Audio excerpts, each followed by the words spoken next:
Hey toy fans, D21 Beast Rob here, back with another Minimate review for you guys here today. And today we're continuing our look at the 2016 Deadpool wave of Minimates exclusive to comic book retail shops and specialty stores. In my first video we looked at Secret Wars Deadpool, in my second video we looked at the Marvel Now Deadpool, and now we are looking at Zenpool, the inverted form of Deadpool spinning straight out of the Axis comic book storyline. Definitely a curious inclusion in this 2-pack, but I'm actually more looking forward to the Messiah Complex Cable. Messiah Complex was an X-Men universe story taking place post-House of M, and it featured, among other things, the first mutant being born since M-Day, the point in history after which Scarlet Witch uttered those famous words, "No more mutants." Yes, a new mutant baby was born, we came to know her as Hope Summers, but during the Messiah Complex, Cable was actually on the run with the baby, as you see here in the packaging. And I think it's actually pretty cool that we're getting this version of Cable from this particular storyline in Minimate figure form.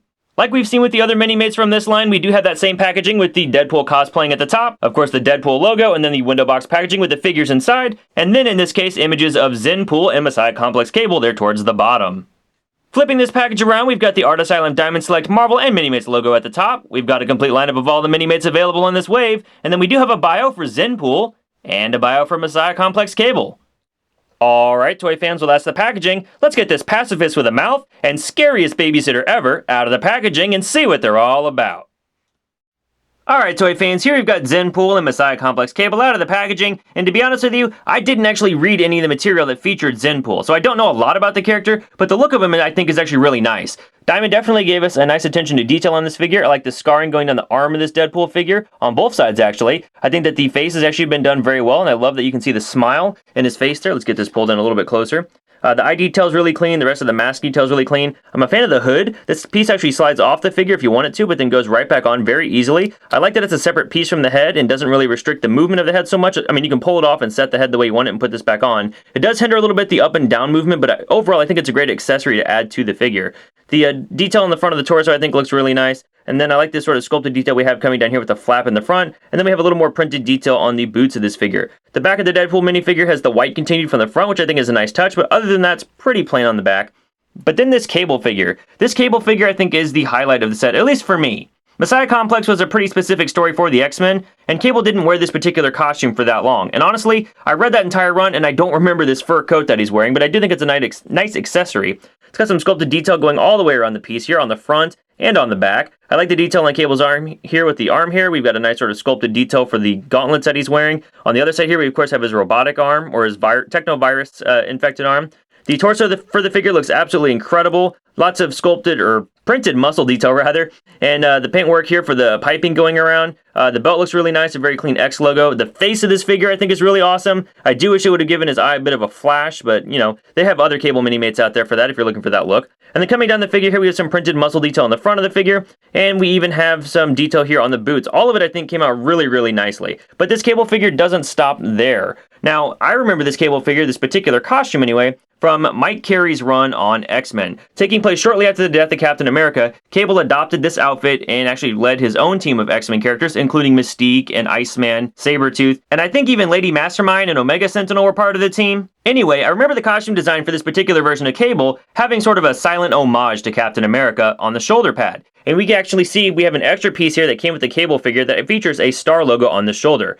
I believe it was Wizard Magazine where I saw the story where Mike Carey said that they did that just because Cable was the type of soldier that would look up to Captain America, and after his passing he wanted just kind of a way to recognize the fact that he was important. So you can actually pull the head off of this Cable figure, and with a little bit of work you can pull that coat piece off. Then you can take this star-spangled shoulder piece and go ahead and clip it onto these shoulder pegs for this Minimate figure. But those aren't the only accessories that this Cable minifigure comes with. We also have that same sort of stock Cable gun. Many Cable Minimates have come with this in the past, and it fits comfortably into his hand. It is a little bit warped out of packaging, but at this point I've got so many that I could switch it out for a straighter one if I wanted to. And then Cable also has a Baby Hope Minimate figure, which I think is really great. No articulation here. It's sculpted with the hand on the back of it. You can actually pull out the hand of the Cable figure, and you want to remove his wrist accessory as well. And then you can place this on the figure. But once she's attached, you've got a pretty convincing looking Minimate holding a baby. Baby Minimate anyway. And I love that the head sculpt on this Baby Minimate is the same sort of cylindrical canister style heads that the Minimate figures have. Now that's actually comic accurate, but just for fun, Diamond Select went ahead and gave us one more baby to plug into your Cable's hands, and we have this Deadpool Minimate swaddled, so pretty fun little accessory there. If there was a comic that featured this, I haven't seen it, let me know in the comments below, but I think it was just kind of included as a gag, and I love that Cable has this. Lastly, Deadpool also has an additional accessory, this clear flight stand. It plugs onto the standard Minimate display base and allows you to make it look like Deadpool's levitating or doing flying kicks or really whatever you want to do with this. It also works for Cable or really any other Minimate figure that doesn't have their waist obstructed. Articulation-wise, these minifigures don't feature anything we haven't seen before, so definitely check my previous Deadpool Minimate reviews for more information on that. And height-wise, these guys are still standing about 2.5 inches tall. For some size comparison, here they are compared to the Mega Bloks Spider-Man minifigure, and compared to Creo Transformers Cheetor. Here they are next to a standard Lego minifigure. And finally, here they are compared to an average-heighted Minimate figure. We've got Wolverine from the Marvel vs. Capcom 3 Minimate line. Who's a good girl? That's right, you are. You are. Really, Bob? I'm trying to save the future. Maybe you can do something useful, like finally killing Apocalypse. You think I'm not pulling my own weight? I'd do anything to save the future. Alright, the kid needs a diaper change. Oh, no. You keep right on protecting that free world. I'm good. Alright, toy fans, well that's my review of the Marvel Minimates Deadpool Wave, Zenpool, and Messiah Complex Cable, released by Asylum and Diamond Select in 2016. Overall, I think your enjoyment of this Minimate 2-pack is largely going to depend on your appreciation of the source material that each one of these minifigures is drawn from. Personally, I do find the Access story as a whole a bit forgettable, but X-Men Messiah Complex is actually a pretty important story to the Merry Mutants, and for me anyway, I think this Cable is a real big draw from this box set. But there are other Cable Minimates out there. If you don't have one already, this Cable is actually a really good one to add to your collection, if you can find them on sale. Well, thanks for watching this review, guys. I hope you enjoyed it. Let me know in the comments below. Did you read the Zenpool story arc? Should I check it out? As always, you guys can keep up with me on Twitter and Instagram at D21Beast, and I'll catch you guys next time.